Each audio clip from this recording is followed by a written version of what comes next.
me platiques más lo que debió pasar antes de conocernos. Sé que has tenido horas felices aún sin estar conmigo.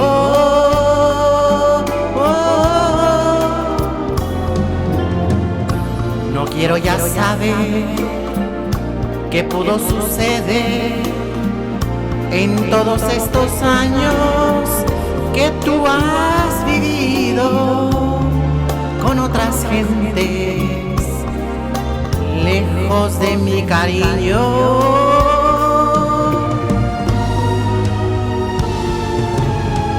Te quiero tanto que me encelo hasta de lo que pudo ser, y me figuro que por eso es que yo vivo tan intranquilo.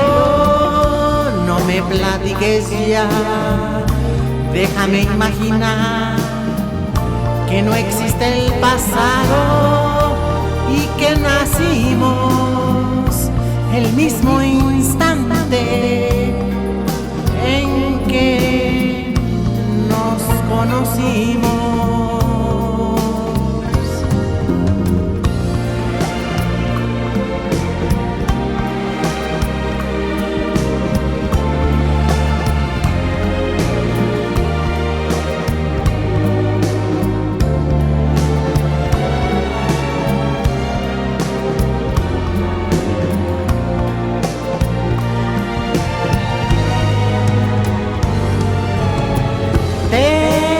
Quiero tanto que me encelo hasta de lo que pudo ser,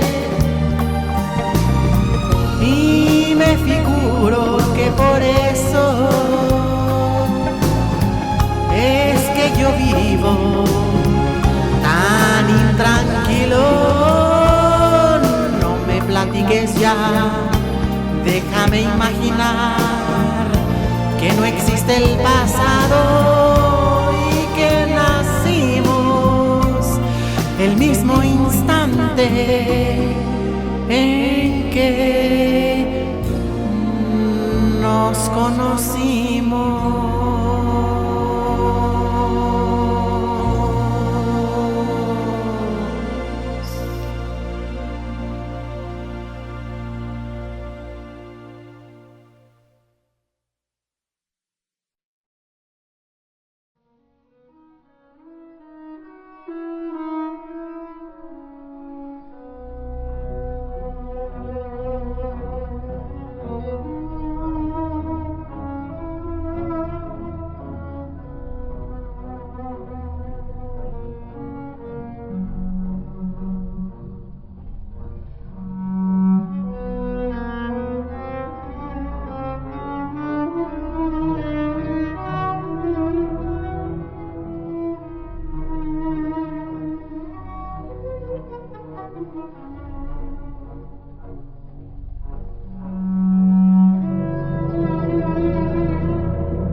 Queridos amigos, queridos ciudadanos del mundo, mexicanos, mexicanas, gente de a pie, gente con hambre, gente de a quinta, mexicanos que solo viven por vivir y sobreviven con lo que el buen gobierno les da. Hoy, como pueden darse cuenta, los voy a acoger en mi residencia desde España. Estoy sumamente conmovido por los hechos que acontecen, que han acontecido y que yo sé que acontecerán en los próximos días, antes de la toma de posesión y juramento sobre la Biblia presbiteriana de Donald Trump en los Estados Unidos de Norteamérica. Yo sé que a ustedes se les han inundado las redes sociales con incertidumbre, tanto de economía, de propiedades, de bienes raíces y más. Entonces, antes que de que pasemos a hablar sobre dichos temas, quiero desearles a ustedes un cúmulo de bendiciones para este nuevo año 2025, en donde ninguno de los nuevos virus que están circulando ya por el país chino llegue hasta sus hogares. Bien, esta reflexión que vamos a tener, esta plática íntima, esta charla de amigos que vamos a tener, va a centrarse en un libro que yo acabo de leer y que es sumamente gratificante para la vista, para el conocimiento y para una reflexión cuando inicia y acaba un año o un periodo de nuestra vida determinado. Ustedes se estarán preguntando qué libro es. Bueno, este libro se intitula El último día de un condenado a muerte, escrito nada más y nada menos que por Víctor Hugo. Esta obra se centra en un prisionero que desde su celda, o un condenado a muerte en este caso, bueno, habla y escribe sobre sus esperanzas casi vanas de obtener la indulgencia, el indulto de las autoridades para poder, pues, tener una vida o lo que le resta de vida junto a su familia. Ahora, ¿por qué? Cuauhtémoc, tranquilízate. Mi perro, que se llama Cuauhtémoc Diego Fernández de Cárdenas Ceballos. Así lo quise nombrar porque cómo le gusta andar lamiendo los pies, ¿verdad, productora? Es de besamanos también. Es una conducta muy, casi hasta noble, pero a veces encimosa. Pero así es como mis amigos allá en México se comportaron durante mi periodo presidencial. Y cualquiera que diga lo contrario, que venga y me lo pruebe. Ahora sí, el último día de un condenado a muerte. Ustedes se van a preguntar por qué ahora el expresidente tan querido, tan bien recordado de México, el casi Lula da Silva de su tiempo, o el Putin de su tiempo, ahora viene a hablar de libros. Bueno, este libro me recordó muchísimo a mi época de presidente y expresidente, casi en la antesala de dejar la banda presidencial de mi querido país, México. Porque yo me sentí verdaderamente como un condenado a muerte.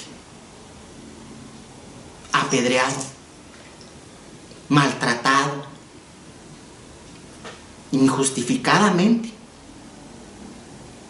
Todo este plan siniestro que hicieron en contra de mí y de mi familia fue culpa de los tecnócratas y de los neoliberales, de los cuales yo defendía a México. Pero cuando yo salgo, ellos entran con toda la maña, con toda la hazaña de querer hacer el daño.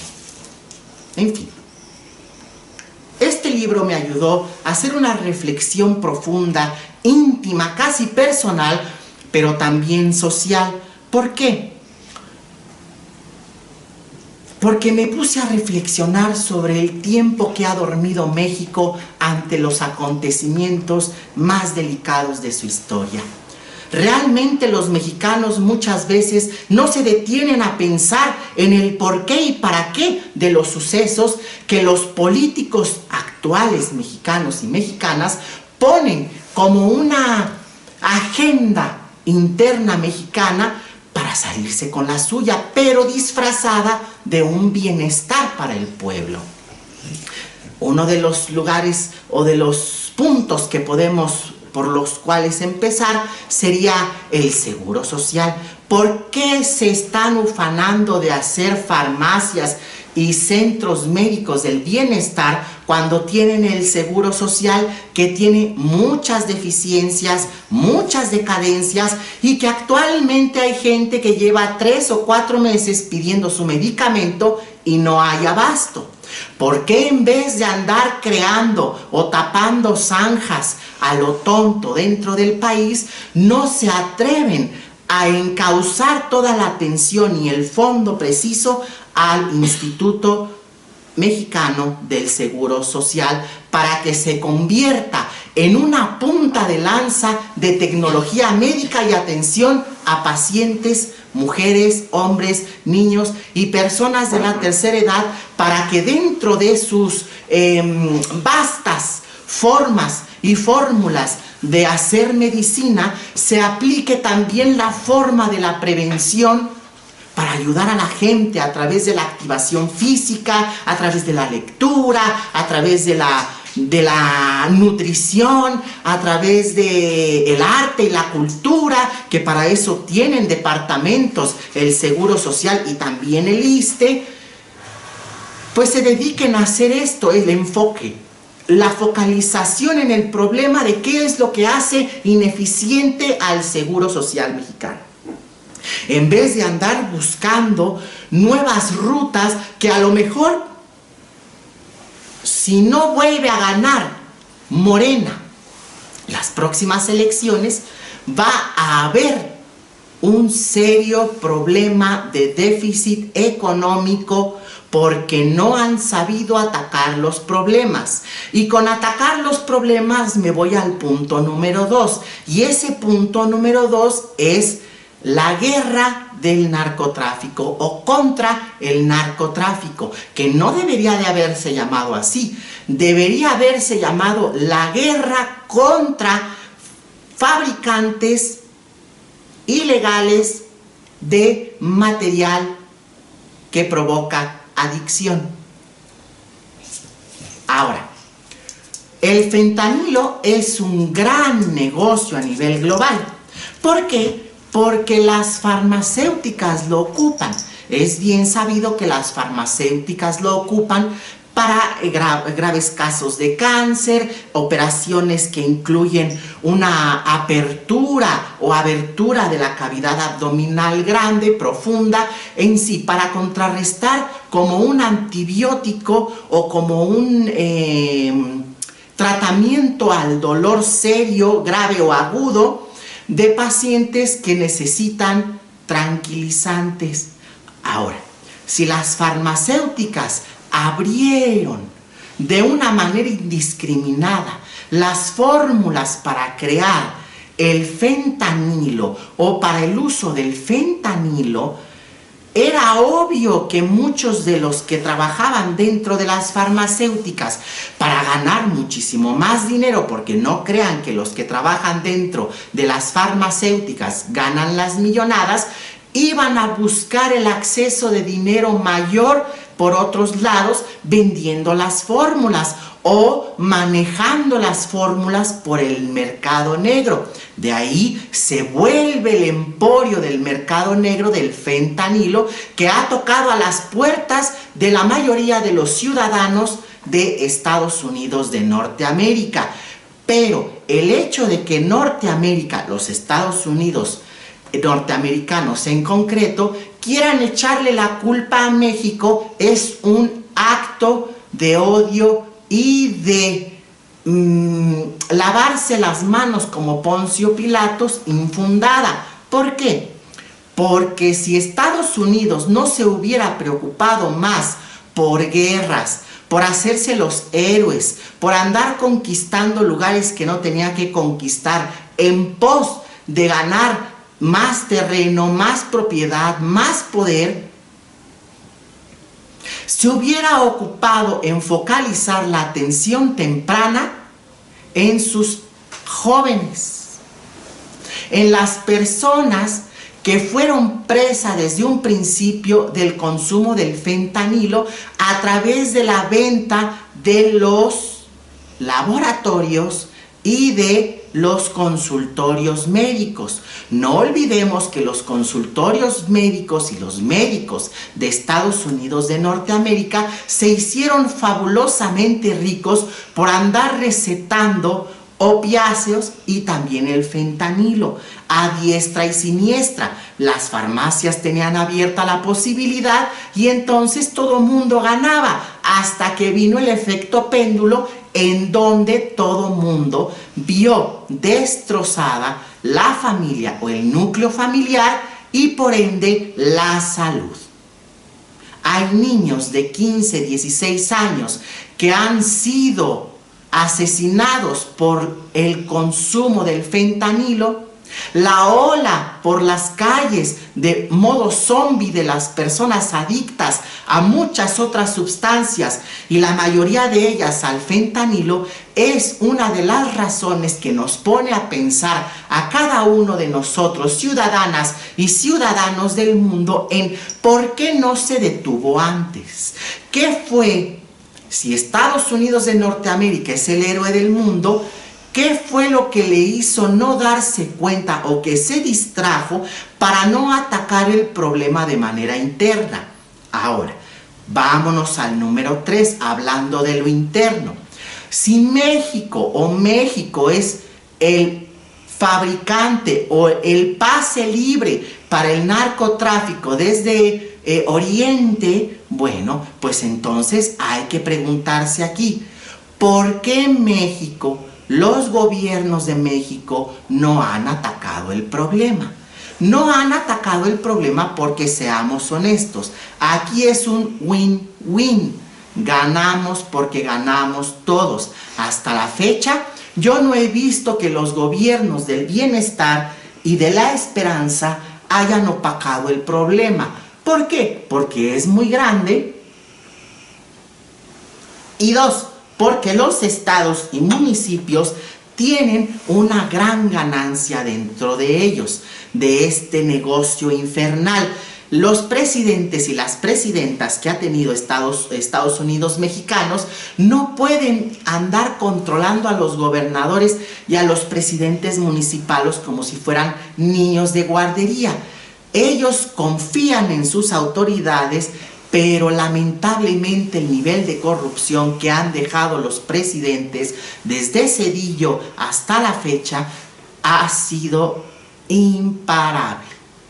Ahora estamos viendo las consecuencias. México tuvo la capacidad y la oportunidad de detener toda esta ola de crimen organizado en alza. Pero seamos honestos, el presidente en ese turno no supo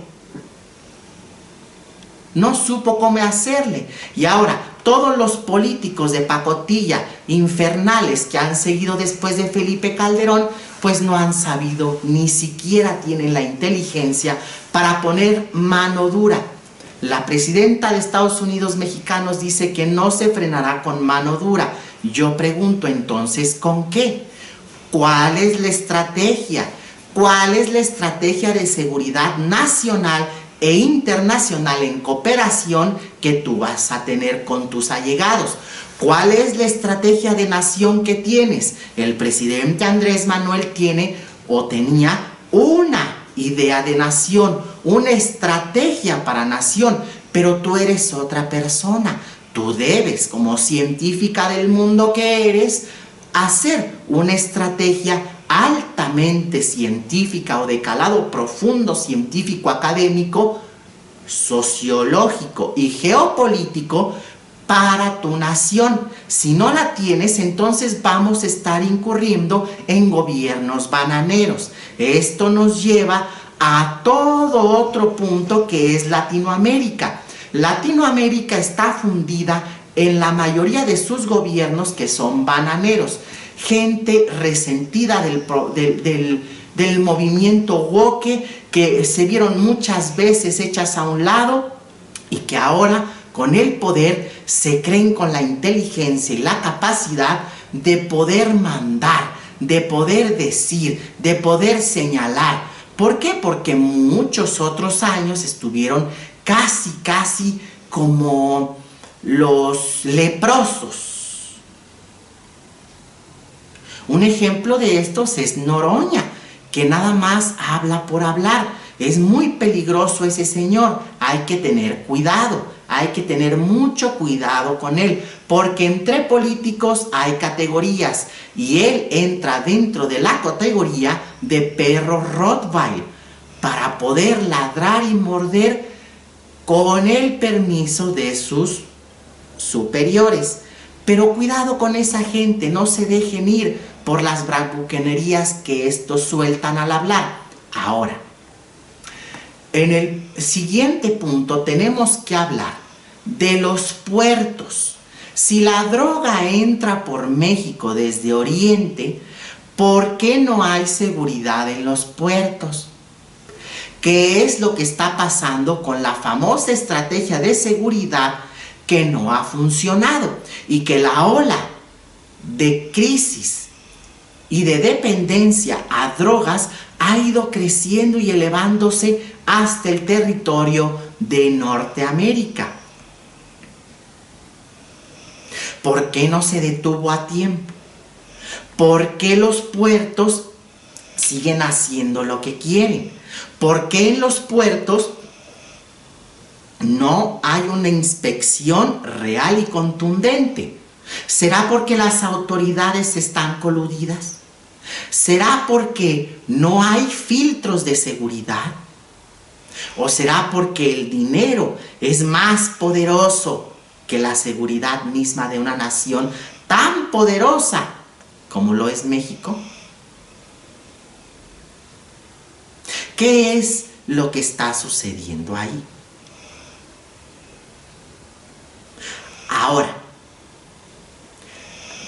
tenemos por otro lado en Sudamérica un éxodo y que en vez de detenerlo está aumentando. ¿Y por qué está aumentando? Porque los gobiernos bananeros de Sudamérica y del Caribe no ofrecen absolutamente ningún medio de crecimiento personal y social. Entonces la gente se ve obligada a migrar. Pero cuando se dan cuenta de que los países a los que van emigrando o tienen que pasar, como uno de ellos es México, realmente está ante las puertas de un cancerbero, no saben por dónde hacerse, no saben por dónde ir y se ven obligados a caer en las redes de mafias o algunos ni siquiera la cuentan. Todo por querer ganar dinero fácil. Ahora, cuando llegan a Norteamérica, a los Estados Unidos, al sueño americano, querer cumplirlo, se dan cuenta de que el sueño americano es más bien una pesadilla norteamericana, porque realmente no les ofrece las garantías individuales, no les ofrece los derechos humanos que deberían de tener. Y entonces llega un presidente como Trump y va a empezar a mandar de regreso a todos los ciudadanos indocumentados. Triste realidad, pero se veía venir. ¿Qué tiene que ver esto con el libro? Es muy interesante.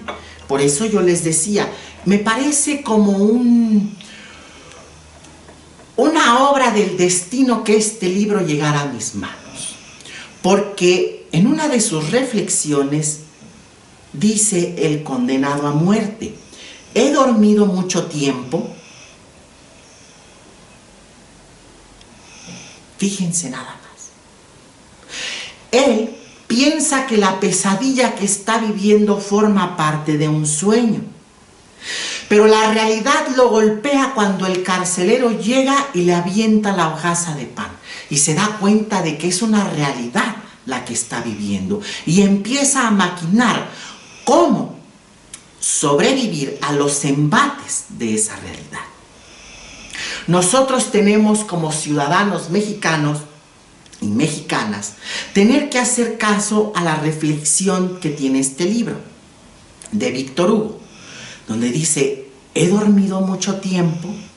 Bueno, si la pesadilla nos carcome, si la pesadilla nos absorbe, si la pesadilla nos conduce a elucubrar nuevos pensamientos para querer liberarnos, tenemos que aprender a despertarnos y llevar a cabo a una realidad tangible esos sueños para poder liberarnos. ¿Y en qué consisten?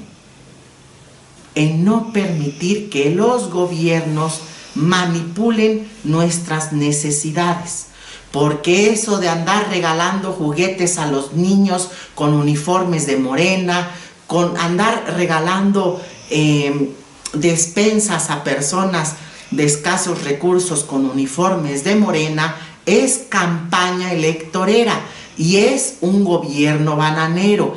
Y es tan risible que estas personas lleguen en sus camionetas de lujo a repartir migajas. ¿Saben qué harían en otros países? Bajarían a esa gente de sus camionetas, les quitarían hasta los calzones por justicia divina. No puede haber gobierno rico con pueblo pobre. Y parece que están haciendo todo lo contrario. Van y avientan migajas al pobre pueblo subidos en unas grandes camionetas o carros últimos modelo con el uniforme de Morena. ¿Ven cómo nada ha cambiado? ¿Ven cómo yo dejé una gran educación política? ¿Ven cómo yo soy el maestro de maestros? Todos aprendieron de mí, les guste o no. Yo soy el arquitecto político especializado en estos sexenios, porque en mi libro Democracia Republicana, ni mercado ni Estado, yo lo hice, yo lo escribí, yo maquilé todo este tipo de movimiento. Que ustedes no lo hayan podido leer o no lo hayan querido leer, ese es asunto suyo. Pero de que yo lo hice, yo lo maquilé, es real. Ustedes como mexicanos y como mexicanas tienen que aprender muchísimo de los vietnamitas, porque los vietnamitas a través de conquistas se hicieron fuertes, a través de invasiones casi coloniales, a través de guerras, amenazas nucleares, destrucción de hogares, mutilación de personas, uso de drogas y de tortura, han sobrevivido. Ustedes, mis queridos mexicanos, deben de aprender de los vietnamitas, porque si alguien ha sobrevivido en este mundo a grandes catástrofes, son los vietnamitas. Ustedes, mis queridos mexicanos y mexicanas, no están preparados para las acciones violentas que pueda tomar Trump, no con una intervención colonialista como se dice que puede pasar. Las intervenciones entre países o a países ya son de otro nivel, de otras formas. Y deben de aprender de los vietnamitas si quieren sobrevivir. No estaría por demás que ustedes leyeran la historia de los vietnamitas. Vamos a ver cómo se ponen las cosas en México. Las intervenciones pueden ser desde recursos naturales casi al 100%, no como ustedes los conocen ahora, inclusive hasta en poderes. Yo les pregunto a ustedes, ¿qué van a hacer?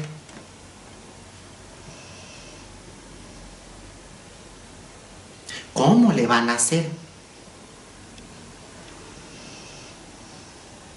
Ustedes no tienen con qué pagar seguridad privada. Ustedes no tienen un pequeño castillo en Irlanda, unos buenos condominios en España. Yo me ofrecí a trabajar en el gobierno de la presidenta Sheinbaum, porque ahora, pues, seamos honestos, estoy sin trabajo, estoy desocupado, y luego me quitaron la pensión, entonces tengo que vender libros. Entonces yo le puedo ayudar a la presidenta, porque los asesores verdaderamente que le están asesorando, entre comillas, pues me parecen unos vendepatrias, o que verdaderamente no saben sobre geopolítica. Me parece que no saben que el mundo se está tripolarizando. Me parece que no saben que el mundo se está yendo a un nuevo tipo de guerra fría entre Oriente y Occidente. Me parece que no están teniendo en cuenta que Ucrania era el gran creador y fabricante de todos los recursos para poder ayudar al campo a nivel global. Me parece que no están entendiendo el problema del fentanilo, de las drogas, de la marihuana que es ahora recreativa. Me parece que no entienden conceptos básicos de geopolítica ni de las nuevas rutas de la seda. Me parece que nada más están cobrando un buen cheque por querer quedar bien en nombre de la historia de un partido que fundó mi alumno Andrés Manuel López Obrador, alumno y gran amigo. Hay que ser pues honestos, ¿verdad, productora? Porque claro, es un gran amigo mío.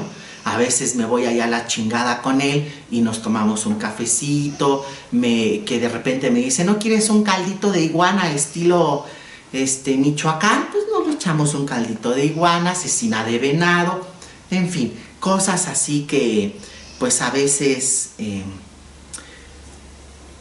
pues la gente de escasos recursos no puede tener acceso. Pero afortunadamente la gente que hemos visto por ustedes sí tenemos acceso a ellos. Ahora, hay que entender que el mundo está yendo a una distopia orwelliana o de Huxley. Pero cuando llegue al punto clave de la distopia orwelliana o de Huxley, esa distopia se va a encontrar con su némesis, que es la utopía. ¿Y a qué voy con esto? No tendrás nada y serás feliz. No tendrás nada y serás feliz. ¿Por qué? Porque van por todo. Y ustedes están consumiendo las famosas pastillas del Soma a través del celular y de las pantallas. Ustedes están siendo drogados a través de las pantallas. Ustedes son felices en una realidad virtual y están olvidándose de la realidad tangible. Y entonces son presas fáciles de gobiernos bananeros, de gobiernos corruptos, de las elitistas, mafias, de los plutócratas. Y ustedes no saben ni van a saber cómo defenderse, porque lamentablemente ya no agarran ni siquiera los libros de Carlos Cuauhtémoc Sánchez. Ya ni siquiera agarran los libros de Paulo Coelho. Ustedes se han vuelto la carne de cañón perfecta. Se han vuelto la presa perfecta de los políticos y de las élites que gobiernan más allá de los políticos.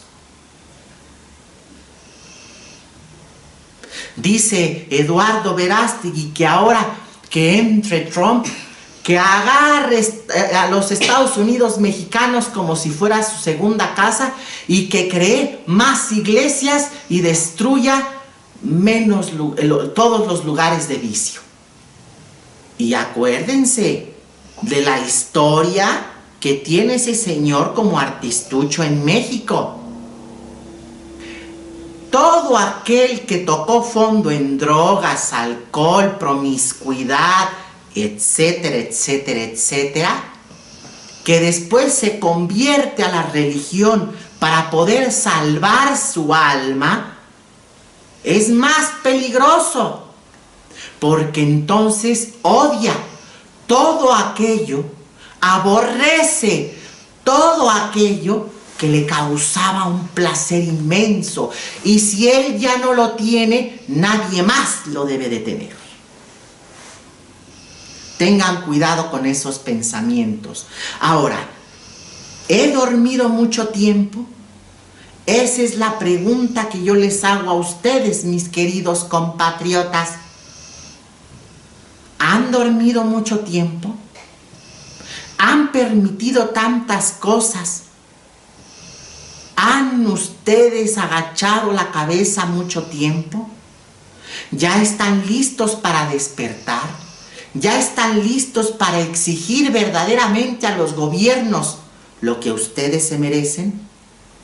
¿O es que verdaderamente lo que ustedes se merecen es ser pisoteados?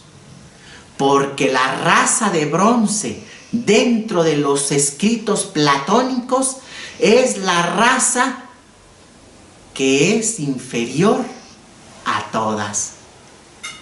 Por eso cuando ustedes me dicen, es que los mexicanos somos la raza de bronce, ustedes lo dicen con un aire de grandeza, de orgullo, pero no se dan cuenta de que Platón en sus escritos, la raza de bronce era la raza última, la que merecía ser esclava de sus pasiones, de sus adicciones y de su inferioridad. Esto me recuerda a los grandes escritos de Friedrich Nietzsche. El ser humano perfecto. El humano, el gran humano. Pero se han puesto a pensar por qué. En el ocaso de los dioses, en el anticristo, en la genealogía de la moral, Nietzsche dice que el hombre perfecto, el hombre que va más allá de cualquier vicio, vive dentro de nosotros, pero solamente podrá ver la luz si nosotros decidimos cortar de tajo todos los vicios que nos acortan la existencia, que nos acortan toda nuestra gran pluralidad de pensamiento y florecimiento humano. El superhombre es a lo que debemos alcanzar nosotros, a llegar como escaño, como peldaño último de la creación mental, filosófica, física. Pero que me vengan ustedes los mexicanos a decir que son la raza de bronce, verdaderamente hasta lastima todas las maldades que yo les hice. Ustedes deben de aprender a decir, soy la raza de bronce, sí, pero aspiro a ser el superhumano, el superhombre. comprendiendo la genealogía de la moral, entendiendo el ocaso de los dioses, convirtiéndome, si yo mismo quiero, en el anticristo. Pero sabiendo que hay responsabilidad ahí también. Y es sacudirse la pereza, sacudirse el conformismo, sacudirse a la clase política mediocre que nada más usa el poder para beneficiarse a sí misma. Y someter al pueblo. Ustedes tienen que aprender a ser maquiavélicos, a redescubrir el pensamiento y el accionar maquiavélico, porque el pensamiento y la acción maquiavélica no son lo que ustedes están pensando que son o lo que les han dicho que son. Es un arte de sobrevivencia y de conquista para todo uso, pero ustedes solamente tienen la solución. Y esa solución está en pasar la raya de querer ser a ser. Es por eso que este libro a mí me sorprendió. Yo lo compré con muy pocas esperanzas, pero realmente me sorprendió. Me abrió otra ruta de pensamiento y que se las comparto con ustedes. El último día de un condenado a muerte de Víctor Hugo, que nos narra la historia de un condenado a muerte que tiene mucho por decir y que está solo en su celda, viendo cómo día con día pasan mujeres y hombres al último de sus momentos de vida en la guillotina. Ustedes se darán cuenta de que este libro tiene mucho que ver con los mexicanos, tiene mucho que ver con la ciudadanía del mundo y más con estos tiempos. ¿Hemos estado dormidos? Es la gran pregunta. ¿Qué podemos hacer para despertar? O si ya despertamos, ¿cómo hacemos para poder sostener las riendas del carro con caballos locos que nos va a llevar a un acantilado? Y poder frenarlo a tiempo y poder decir: ahora el que lleva las riendas soy yo.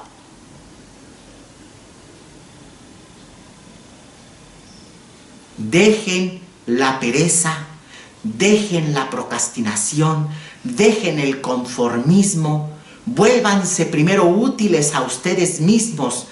Vean a estos filósofos como Nietzsche como una puerta a una ruta de pensamiento o un puente de pensamiento que les puede abrir muchísimas puertas y ventanas para el crecimiento personal. Y esparzan el conocimiento, no se lo dejen ustedes, no sean ambiciosos. Yo me despido de ustedes deseándoles un cúmulo de felicidad, de salud, de alegría y sobre todo de paz en este inicio de 2025. Espero que los Reyes Magos me hayan traído algo en cada una de sus casas. Yo en unas horas estaré haciendo un recorrido por todo México para ir tocando casa por casa para ver qué regalo me dejaron debajo de sus árboles nuestros queridos Reyes Magos. Yo sé que el amor que ustedes me tienen, el cariño a mi memoria es inmenso. Es por eso que a mí me encanta acogerlos aquí en mi casa. Y en este acogimiento entre ustedes y yo podemos encontrar un faro de esperanza.